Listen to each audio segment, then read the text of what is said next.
This interview was never meant to see the light of day. It was hidden. It was feared. Some claimed, not without reason, that publishing this material could change the worldview of millions. Others said it was dangerous because it touched the deepest foundations of faith, reason, and the very concept of the afterlife. It concerns one of the most influential preachers of the 20th century, Billy Graham, a man whose life was devoted to preaching, comforting, and seeking the truth. He spoke with presidents, addressed millions, and his words were regarded as truth. But few knew that in the final years of his life, Billy Graham recorded an interview, the contents of which no one dared to publish. At least, not until now. What did he say? Why did even those closest to him try to hide his final confession? And why, years later, does the fear of these words still linger? We are not asking you to believe, we are asking you to listen. Because in Billy Graham's words there is not just faith, there is a warning. There is knowledge that was never meant to reach the masses. And now, as the truth stands on the edge of revelation, only one question remains. Are we ready to hear what he was trying to say? The interview was recorded in a quiet house on the hills of North Carolina. A camera, a recorder, a single person sitting across, and an old man who knew that his time was almost up. His voice was calm, his gaze piercing.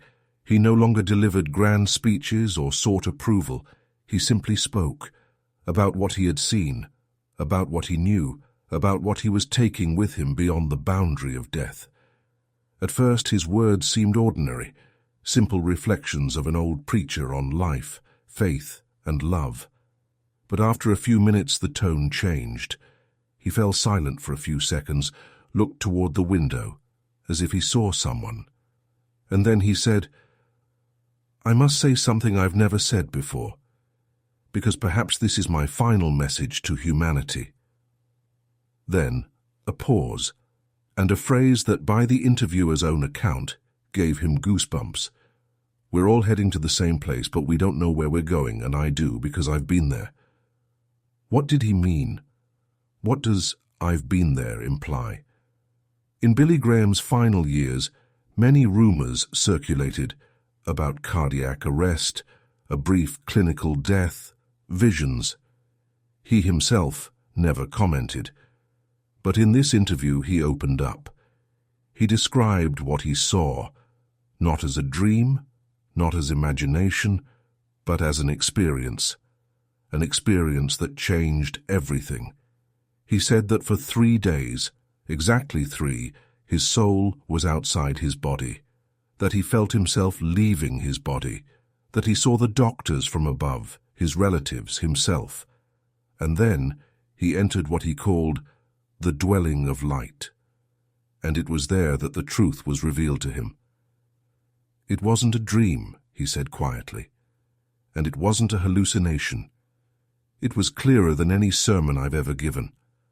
I found myself in a place not described in the Bible. At least, not completely." He was silent for a long time, as if searching for the right words. Then he added, "This place, it's not heaven, but it's not hell either. It's in between. It is waiting and judgment." He described a space filled with light and silence. But the silence, he said, was not peaceful. It carried tension, the feeling of something important about to happen. He saw others, souls, countless souls. Some were glowing, others barely visible, like faint flickers of flame in the wind. And each of them was waiting. For what? At the time, he didn't know, but later he understood, for a decision. This wasn't a courtroom, he continued, and it wasn't a choice between hell and heaven. It was inner recognition. No one judged us. We did it ourselves. We were confronted with the truth, without illusions, without excuses. Everything we had ever done, felt, thought, rose up and was relived again, but differently. We felt the pain we had caused others, the shame of our betrayals, the regret for missed chances, and the love we didn't express. That was what burned the most. Billy Graham fell silent. His eyes were moist. He whispered, "This isn't punishment, it's revelation. That is what purgatory truly is, not fire, but light, a light you cannot lie to." The interviewer asked him, "And what happened next?" The answer was unexpected. "I heard a voice, not a voice in the usual sense. It was like music, like a vibration resonating through everything. It said, 'You will return. You must tell them, but they will not believe.' And I understood. This was my trial." He came back, regained consciousness. His body was weak, but his mind clearer than ever, and the first thing he wanted was to tell others. But, he admitted, when he tried, people started to avoid him. Some called it delirium, others a spiritual breakdown. Even close friends didn't want to hear. So he decided he would write it all down and let someone, someday, listen. That recording lay in an archive for almost 10 years. Only now has it seen the light of day. What was it? A vision, the consequence of an aging mind, or a revelation meant for a time when humanity would be standing on the edge. Because later in the interview, he said something that shocked even those who had trusted in his wisdom their entire lives. Humanity stands before a door. Behind it, darkness or light. It all depends on what we choose, but there is almost no time left. "There is almost no time left," he repeated. "I saw the soul tremble when it realizes. There is no more choice, only consequence." He spoke slowly, as if every word was a nail in the coffin of blind indifference. There was no pathos in his voice, only truth, raw, uncomfortable, the kind you want to turn away from. "I always thought the end of life was a closed door," he continued. "But it's not a door, it's a mirror, the most honest one in your life, and the most terrifying, because it doesn't just show what you did, and it shows what you didn't do, what you could have done, but didn't want to." He said he saw those who had lived for themselves, who grew rich while ignoring the pain of others, who stayed silent when they should have spoken, who betrayed for gain. They stood hunched over, as if bearing an unbearable weight. It wasn't punishment, it was the return of everything they had tried to forget. And no one could save them, only themselves, only repentance, but not in words, in feelings, felt to the very core. It was clear how painful it was for him to recall. He gripped the armrests of his chair, as if trying to hold on to the present. "I thought preaching was what mattered most," he said. "I told people how to live, but there, in that place, everything turned out to be much deeper. It didn't matter what you said. What mattered was what you felt, what you gave, what you didn't hide behind fear, behind pride, behind convenience. There are no churches there, no denominations, only light. And you, naked, real." And then he added, "But I saw something else too. I saw those who glowed. They weren't saints, not angels. They were ordinary people, those who loved, who forgave, who suffered, and didn't become bitter. They didn't ask for a reward. They simply were themselves, and the light came from them. So gentle and strong, that light brought others back. It healed even those who were nearly gone."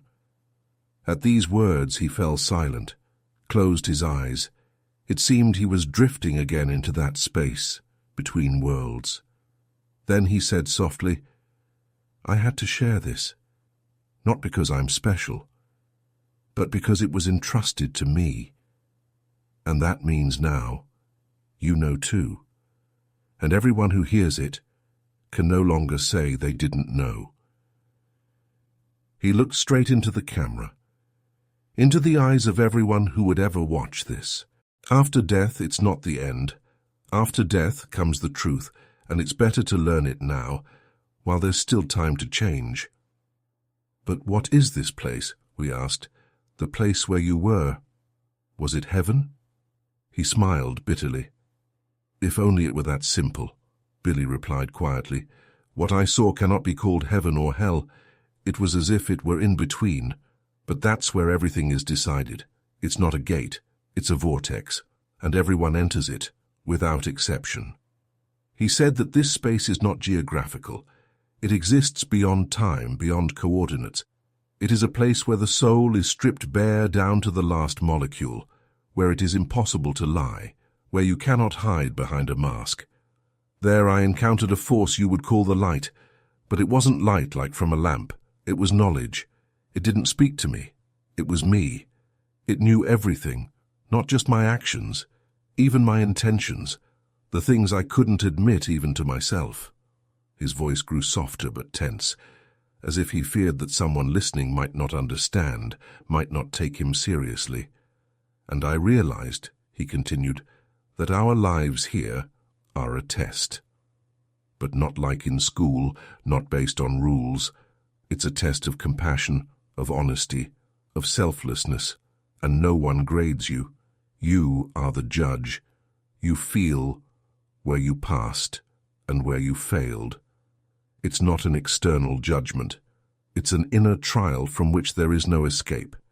He said he saw some souls crying without tears, not from pain, from realization, from seeing clearly how many opportunities they had missed, how much love they failed to give, how often they chose fear instead of action. And that was more painful than any torment, he said, because the soul doesn't die there. It feels everything, down to the last grain. We asked, "Is there a second chance? If someone didn't understand during life, didn't awaken?" He looked with a hint of hope. "Sometimes, yes. Sometimes the soul returns, in a new body, in a new time, but with the same little bell inside. It carries memory, but forgets. It has to choose again. And each time it's on the edge, because each time might be the last." He paused, fell silent, then suddenly said, "But there are also those who can no longer return, who destroyed themselves from within completely, not with sins, with coldness, with indifference, with cynicism.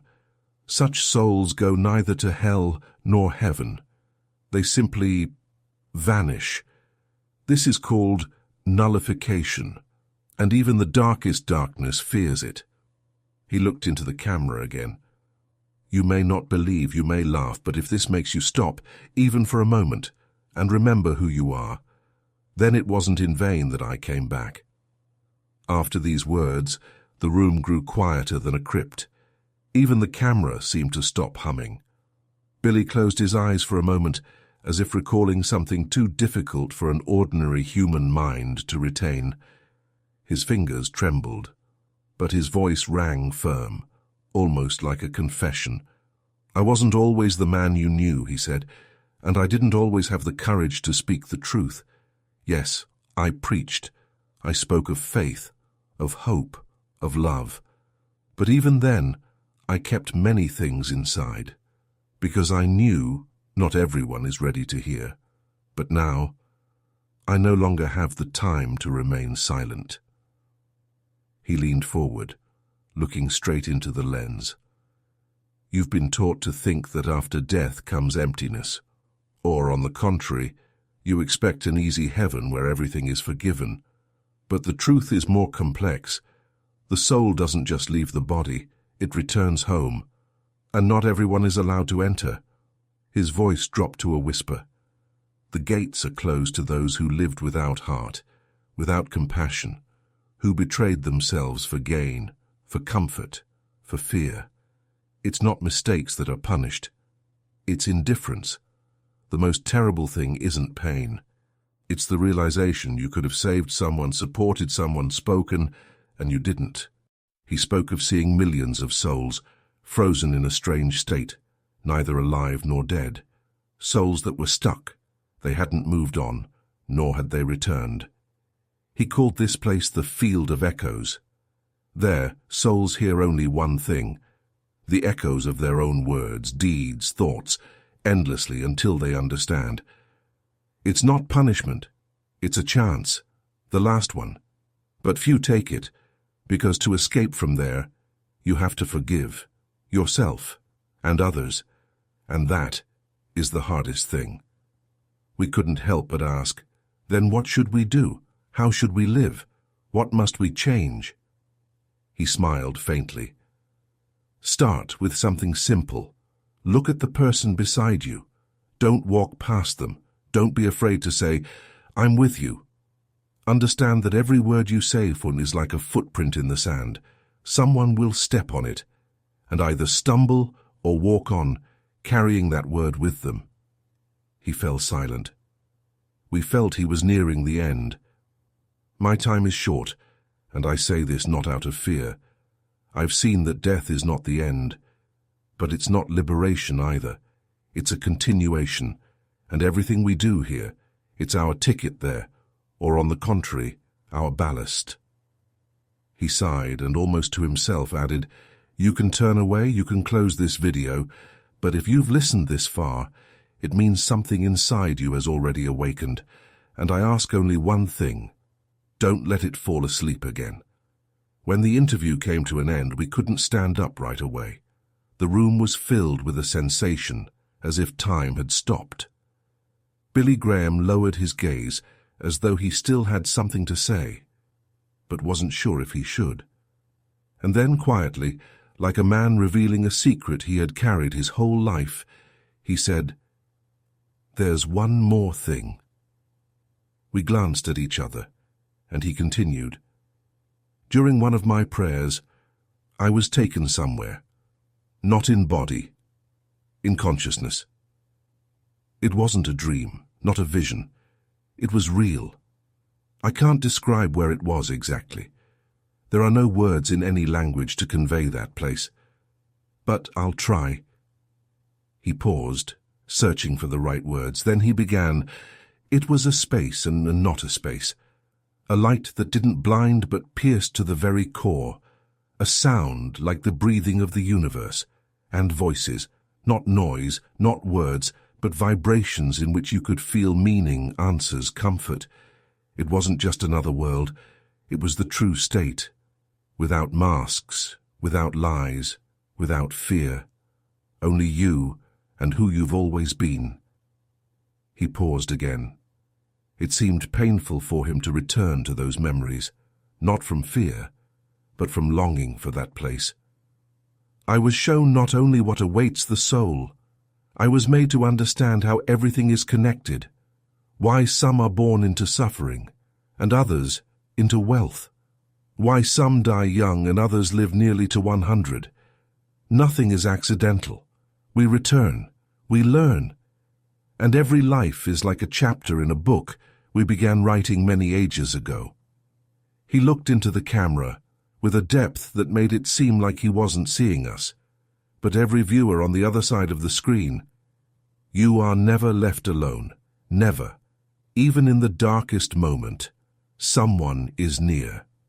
Sometimes it's a person, sometimes a thought, and sometimes a presence you don't see but feel on your skin. That is the spirit, the guide, the guardian. Call it what you will. It doesn't speak, it whispers. And when you hear that whisper, don't turn away. We asked, Do you hear that whisper now? He smiled. Right now, it's silence. But that's not frightening. It's like the calm before sunrise. I know I'll hear it again soon, but not here. He looked out the window, where dawn was beginning to break. My soul is already preparing. I can feel it stretching its wings. No, not in the literal sense. It's like being freed from weight, from time, from the body. You'll understand when the moment comes. But please, don't be afraid. Death is not the end. It's like an inhale after a long pause. Only deeper, cleaner, true breath. He closed his eyes for just a few seconds. None of us broke the silence. The room grew truly quiet, so quiet that you could hear the ticking of a wristwatch on one of the cameramen's wrists.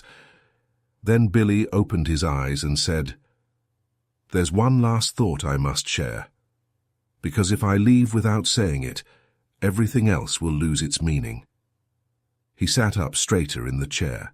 Despite his age and exhaustion, his voice became firmer. He was no longer simply speaking. He was delivering a commandment. The most terrifying thing that can happen to a soul is oblivion, not what we call death, but the state in which a person forgets why they are here. We do not get lost after death. We get lost during life, when we live as though we'll never die, when we betray ourselves, when we remain silent when we should speak, when we turn away from the suffering because it's more convenient. He took a breath, as if summoning the strength for his final words. Do not fear the darkness. Fear losing the light within. Fear the moment when you stop feeling, because that is the real death. We didn't know what to say. The interview had ended, but no one stood up. He leaned back into the chair, looked at us, calmly with a kind of gentle weariness, and added, "I haven't told you everything. There are things that can only be revealed when a person is ready, and each of you will hear them, not from my lips, but from within. I only reminded you. The rest, you already know the way." That was the end of the interview, later labeled forbidden. It never aired. Some networks refused to even discuss it. Some said, too mystical. Others, too political. And some were simply afraid. What if it's true? But the recordings remained. And so did those who heard, who felt. And today, as you listen to these words, maybe you are not just a viewer. Maybe you were drawn here not by curiosity, but by an inner call, intuition, the inner whisper he spoke of. Ask yourself, what if this isn't fiction? What if this message is meant for you? Death is not the end, and the soul is no myth, and truth is not always loud. Sometimes it arrives like a quiet voice in the heart. Hear it.